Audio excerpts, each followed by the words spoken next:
সেই মহান রব্বুল আলামিনের শুকরিয়া জ্ঞাপন করছি। সকলেই পাঠ করে আলহামদুলিল্লাহ। দরুদ বর্ষিত হোক শ্রেষ্ঠ মানব আখিরি নবী মুহাম্মদ রাসূলুল্লাহ সাল্লাল্লাহু আলাইহি ওয়াসাল্লামের প্রতি। একই রকমের বর্ণনা। আল্লাহর নবী একদিন মসজিদে বসে রয়েছেন, সাহাবীকে ডাকলেন, তিনি ডাকের সাড়া দেননি। ইবনে জাবির বলছেন, আমি সালাতরত অবস্থায় ছিলাম, সালাত শেষ করে আল্লাহর নবীর কাছে গেলাম। যাওয়ার পরে তিনি আমাকে বললেন, আমি তোমাকে ডাকলাম, তুমি আমার ডাকে সাড়া দিলে না, কারণ? তিনি বললেন, আমি সালাত আদায় করছিলাম। আল্লাহর নবী বললেন, তুমি কি জানো না, যখন আল্লাহ এবং আল্লাহর নবী কাউকে আহ্বান করে তখন তার ডাকে সাড়া দিতে হবে। ঠিক আছে, আমার আলোচনার শেষের দিকে তুমি স্মরণ করে দেবে যে আমি তোমাকে এমন একটি জিনিস জানিয়ে দেব, সেইটা আর কোনোদিন শোনোনি। সাহাবী বলছে, আল্লাহ রাসূল বিভিন্ন পর্যায়ে আমার হাত ধরে মসজিদ থেকে বের হলেন, বিভিন্ন কথা বলতেছিলেন। বলতে বলতে শেষ তার দরজার সামনে গিয়েই কথা শেষ করলেন। সাহাবী বলছেন, আমি ধারণা করেছি যে আমার যে কথা আমাকে জানাবে সে কথা তার নিকট থেকে ছুটে গিয়েছেন। আল্লাহর নবী বললেন, শুনে রাখো, তুমি কি জানো কোরআনুল কারীমের ভেতর সর্বশ্রেষ্ঠ সর্ববৃহৎ কোন সূরা? ইবনে জাবির বলছেন যে আমি বললাম, আল্লাহর নবী, সূরাতুল ফাতিহা। সেটা হচ্ছে সূরাতুল ফাতিহা। আল্লাহর নবী তাকে ধন্যবাদ দিলেন। ইবনে আব্বাস রাদিয়াল্লাহু আনহু বলেন, তিনি বর্ণনা করেছেন, বাইনামা জিবরাইল কায়দুন ইনদান নবী সাল্লাল্লাহু আলাইহি ওয়াসাল্লাম। ইবনে আব্বাস রাদিয়াল্লাহু আনহু বলছেন, আমরা অনেকেই আল্লাহর নবীর সঙ্গে মসজিদে বসেছিলাম। বাইনামা কায়দুন জিবরাইল নবী সাল্লাল্লাহু আলাইহি ওয়াসাল্লাম, জিবরাইল আমিনও আমাদের সঙ্গে নবী মুহাম্মদ রাসূলুল্লাহ সাল্লাল্লাহু আলাইহি ওয়াসাল্লামের নিকটে বসেছিলেন।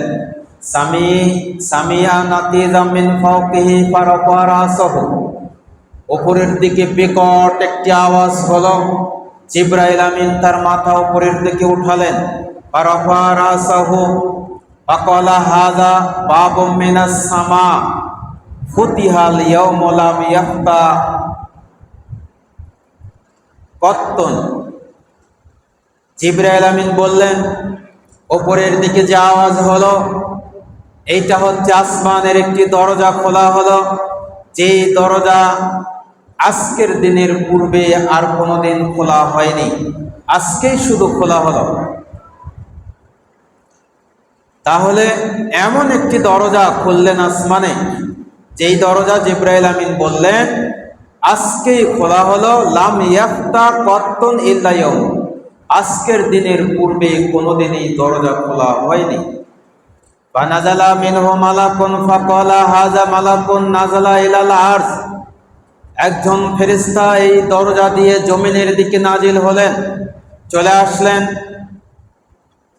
হাযা মালাকুন নাজালা ইলাল আরশ লাম ইয়ানজিল কত্তুন ইল্লা ইয়াউম। জিবরাইল আমিন বললেন, শুনে রাখো, যেই ফেরেশতা এই দরজা দিয়ে আজকে জমিনের দিকে নাজিল হলো, ইতিপূর্বে আর কোনোদিন এই জমিনে সে আসে নাই। আলোর পথে চলুন, হকের সাথে থাকুন। ফাসাল্লামা ওয়া ক্বালা আবশির বিনুরাইন, এই ফেরেশতা জিবরাইল আমিন বলছেন আমাদের নিকটে আসলেন। আসার পরে ফাসাল্লামা, আমরা বসেছিলাম এই অবস্থায়, এখানে এসে সালাম দিলেন। ওয়ালা আবশির বিনুরাইন, এই ফেরেশতা বললেন, হে নবী, আপনি দুইটি নূরের সুসংবাদ গ্রহণ করুন। আপনাকে দুইটি নূরের সুসংবাদ দিচ্ছে। উতিতাহুমা লাম ইউতাহান নাবিয়্যা কাবলা, যেই দুইটি নূর আপনাকে দিয়ে দেওয়া হবে ইতিপূর্বে যত নবী রাসূল পৃথিবীতে এসেছিলেন তাদের কাউকে দিয়ে দেওয়া হয়নি, কাউকে আল্লাহ রাব্বুল আলামিন দেননি। ফাতিহাতুল কিতাব ও খাতিম সূরাতুল বাকারা, যেই দুইটি নূর হচ্ছে, একটি হচ্ছে সূরাতুল বাকারা, দ্বিতীয় একটি হচ্ছে সূরাতুল বাকারার শেষের দুটি আয়াত।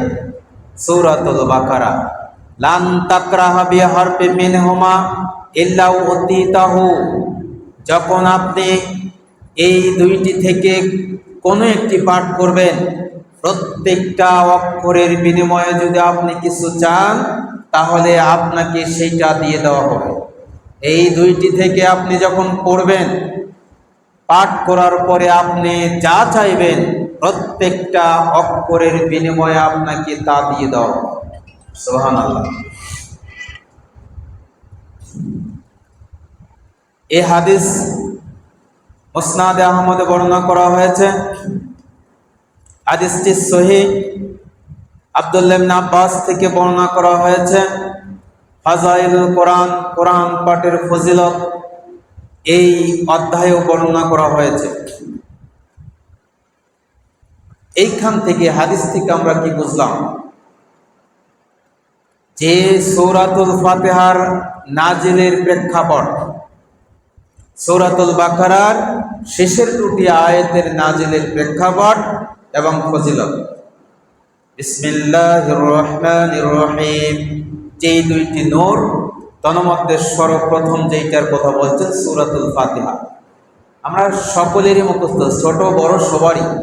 এই হাদিসের শেষে বললেন, যদি তুমি পাঠ করো, পাঠ করার পরে এর বিনিময়ে আল্লাহর নিকট যদি কিছু চাও তাহলে তোমাকে সেটা দিয়ে দেওয়া হবে, তাহলে সেটা তোমাকে দিয়ে দেওয়া হবে।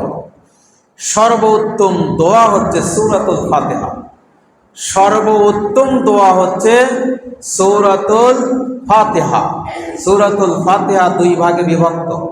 প্রথম অংশে আল্লাহর প্রশংসা, আপনি আল্লাহকে খুশি করতে যা দরকার আল্লাহ এইখানে প্রথম 3 আয়াতে দিয়েছেন। আলহামদুলিল্লাহি রাব্বিল আলামিন, আমরা সকলেই পড়ি যে সমস্ত প্রশংসা রব্বিল আলামিন, গোটা বিশ্বের প্রতিপালকের জন্য। আর রহমানির রহিম, যিনি পরম করুণাময় এবং দয়ালু। মালিক ইয়াউমিদ্দিন, যিনি হচ্ছেন পরকালে হাসরের দিবসের মালিক। এই 3টা কথা আল্লাহর জন্য। এই প্রথম আয়াতে আর দ্বিতীয় আয়াতে যেই 2টি আয়াত পড়েছেন, আল্লাহ রাব্বুল আলামিন বলছেন, যখন বান্দা বলে আলহামদুলিল্লাহি রাব্বিল আলামিন, সমস্ত ফেরেশতাদেরকে ডাক দিয়ে আল্লাহ বলেন, হামাদানি আব্দি, আমার বান্দা আমার প্রশংসা করছে। ও কি চায় ভালো করে শোনো, ও যা চাইবে আমি তাই দিয়ে দেব। ও আমার বান্দা ফেরেশতাদেরকে বলে, আল্লাহ বলছেন, ডাক দিয়ে বলেন আলহামদুলিল্লাহি রাব্বিল আলামিন। কোন বান্দা যখন আল্লাহর এই আয়াত পড়ে তখন আল্লাহ ফেরেশতাদেরকে ডাক দিয়ে বলেন, শুনে রাখো ফেরেশতারা, আমার বান্দা এইটা করছে, আমার প্রশংসা করছে, আমার বরত্ব ঘোষণা করছেন, আমি তার প্রতিপালক। এই খুশিতে আল্লাহ বলেন, আমার এই বান্দা কি চায় ওকে তাই দিয়ে দাও, ও যা চাইবে ওকে তাই দিয়ে দেওয়া হবে। আর রহমানির রহিম, বান্দা যখন বলেন তিনি হচ্ছেন রহমান এবং রহিম, পরম দয়ালু এবং দাতা, তখন আল্লাহ আরো ফেরেশতাদেরকে বলেন, দেখছো আমার বান্দা কি বলছে?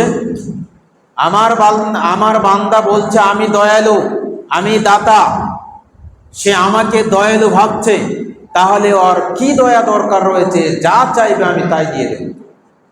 মালিক ইয়াউমিদ্দিন, বান্দা যখন বলে আল্লাহ আপনি কিয়ামতের মাঠে হাসরের দিবসের মালিক, ফেরেশতাদেরকে বলে ও এটাও স্বীকার করছে যে ওই দিনের একমাত্র অধিপতি আমি, রাজত্ব আমার, হুকুম জারি হবে আমার। বান্দা এটাও স্বীকার করছে, ও যা চায়, শেষের কথা হচ্ছে আল্লাহর কথা হচ্ছে আমার বান্দা কি চায় আমি সেটাই তাকে দিয়ে দেব। পরে অংশ হচ্ছে আপনার কথা, ইয়াকা না'বুদু ওয়া ইয়াকা নাস্তাঈন। আল্লাহ এত কিছু করার পরে, বলার পরে আমরা শুধু তো আপনারই ইবাদত করি, এবং আপনার নিকটই সাহায্য সহযোগিতা চাই। যত চাওয়া পাওয়া রয়েছে এইখানে আপনি আমি স্বীকার করছি আল্লাহ আপনার ইবাদত করি এবং আপনার নিকট আমরা সহযোগিতা চাই। ইহদিনাস সিরাতাল মুস্তাকিম, আমাদেরকে সঠিক সোজা পথে পরিচালিত করুন। সিরাতাল্লাযীনা আন'আমতা আলাইহিম, তাদের পথে যেই সমস্ত মানুষদের পথ আপনার পক্ষ থেকে রহমত নাজিল হয়েছে, বরকত নাজিল হয়েছে, সেই সমস্ত মানুষের পথে আমাদেরকে পরিচালিত করুন। গায়রিল মাগদুবি আলাইহিম ওয়ালাদ-দাল্লিন, ওই সমস্ত মানুষদের পথে আমাদেরকে পরিচালিত করিয়েন না যাদের ওপর আপনার অভিশাপ, আপনার পক্ষ থেকে গজব নাজিল হয়, সেই সমস্ত মানুষদের পথে আমাদেরকে পরিচালিত করিয়েন। শেষে বলি আমিন। আল্লাহ আমাদের এই আবেদনটুকু আপনি কবুল করুন। তাহলে এই সূরা দুই ভাগে বিভক্ত, আপনার আমার চাওয়া পাওয়া। এই সূরার মাঝে আল্লাহ সব কিছু দিয়েছেন। আপনার কি দরকার? ইয়্যাকা না'বুদু ওয়া ইয়্যাকা নাস্তাঈন, আমরা তো আপনারই ইবাদত করি। ইবাদত করার সঙ্গে সঙ্গে আল্লাহর নিকট চাইতে বলছে, ওইখানে আপনি চান, আল্লাহ বলছে আমি দিয়ে দেব। এই কারণে আল্লাহর নবীকে বললেন উতিতাহুমা নূরাইন, আপনাকে দুইটি নূর দেওয়া হবে, যে দুইটি নূর পৃথিবীতে যত নবী রাসূল এসেছিলেন কাউকে দিয়ে দেওয়া হয়নি। আপনি এটা পড়ার পরে যা চাইবেন আপনাকে তাই দিয়ে দেওয়া হবে। সুবহানাল্লাহ। আপনার কথাও বলা হয়েছে, আপনি যখনই পড়বেন চাইবেন আল্লাহ বলছে আমি দিয়ে দেব। মহাবিশ্বে ভালো মন্দ যা কিছু সংঘটিত হয় তা মহান পবিত্র আল্লাহ পাকের ইচ্ছায়, এবং এই ভালো মন্দের বিচার বিশ্লেষণ করি আমরা। তাই আলোর পথে চলুন, হকের সাথে থাকুন। হক এন্টারটেইনমেন্ট আর্ট।